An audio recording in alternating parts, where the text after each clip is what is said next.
Anies makin tinggalkan Ganjar, AHY, dan Prabowo.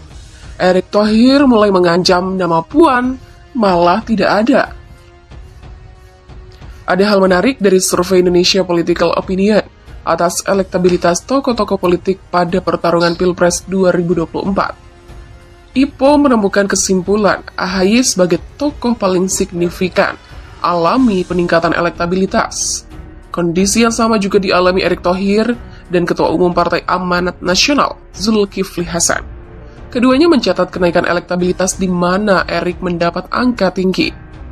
Namun di posisi teratas, Gubernur DKI Jakarta Anies Baswedan berdiri kokoh, meninggalkan Ganjar Pranowo, Sandiaga Uno, Prabowo Subianto, Ridwan Kamil, dan beberapa tokoh politik yang sibuk memasang baliho. Peneliti utama IPO Catur Nugroho mengatakan, pada simulasi 20 nama nominasi tokoh untuk Pilpres 2024. Untuk Pilpres mendatang, Anies Baswedan menempati urutan puncak dengan angka 18%, Ganjar 16,5%, Sandiaga 13%, dan AHY 9,9%. Sementara Prabowo mendapat 7,8%, Ridwan Kamil 6,2%, Erick Thohir 4%, dan Tito Karnavian 3,6%. Menurut Catur, pergerakan elektabilitas tokoh di luar nama-nama dominan ini dipengaruhi beberapa faktor. Di antaranya adanya penurunan respon pada tokoh yang selama ini populer, semisal Prabowo Subianto yang semakin merosot. Demikian halnya Ridwan Kamil yang ikut menurun. Temuan IPO ini jelas Catur menunjukkan kegagalan promosi elit politisi, meskipun AHY juga melakukan promosi dan konsolidasi, tetapi posisinya di luar pemerintahan mendapat pemakluman publik. Dengan demikian, AHY mampu mengungguli tokoh yang agresif beriklan.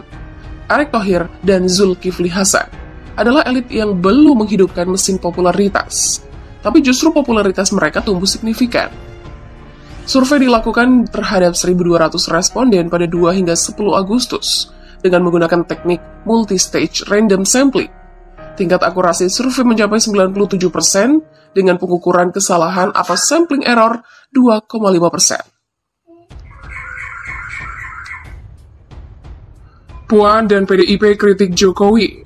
Pengamat membuat panggung sandiwara. Ada pesan menohok yang dikirim pengamat ke Puan Maharani. Pesan itu muncul sebagai respon dari kritikan keras Ketua DPR Puan Maharani ke Presiden Jokowi terkait penanganan COVID-19. Sebelumnya, Puan sempat menyinggung aturan makan saat PPKM level 4 selama 20 menit di tempat. Peneliti Indonesia Political Opinion Catur Nugroho pun turut angkat bicara terkait kritik dari PDIP dan Puan Maharani. Puan dan PDIP ini sepertinya sedang mencari perhatian sekaligus membuat panggung sandiwara. Begitulah ucap Catur. Catur menjelaskan jika Puan dan PDIP ingin membantu dalam penanganan pandemi, bisa menggunakan komunikasi langsung dengan Presiden Jokowi. Dengan demikian, katanya apa yang dilakukan dengan mengumbar pernyataan ialah hanya untuk pencitraan.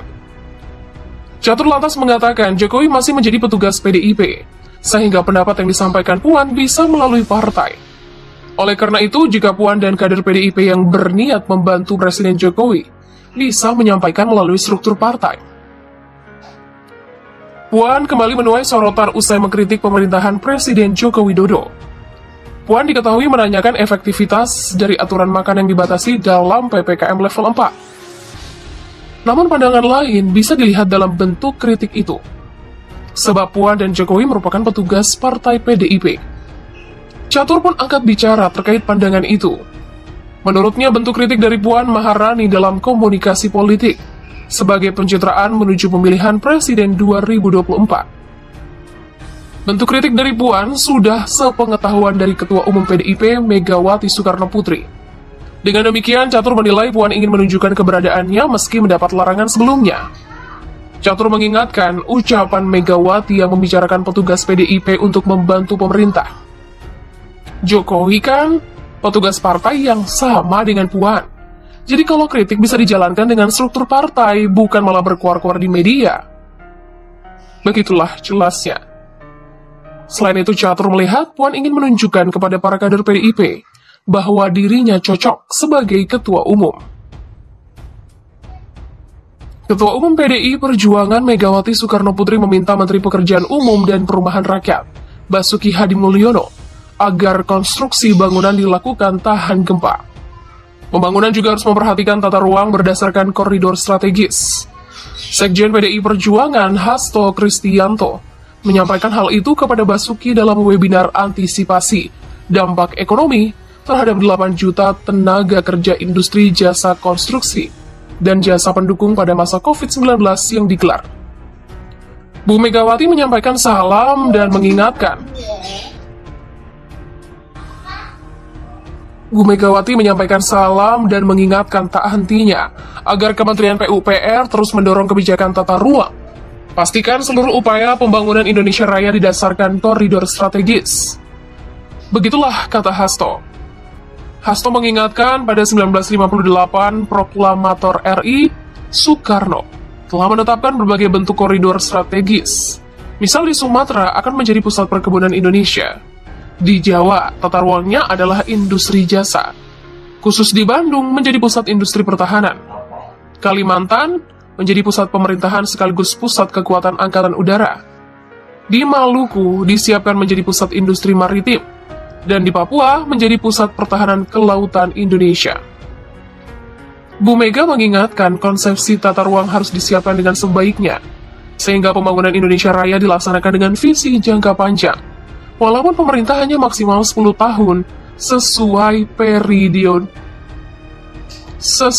periodisasinya. Begitulah beber Hasto. Selain itu, politikus asal Jogja itu Megawati juga meminta Menteri Basuki agar memastikan ada kebijakan bangunan tahan gempa. Sebab Indonesia berada di cincin api, dengan potensi gempa termasuk akibat megatrust di Laut Selatan Jawa. Ketua DPP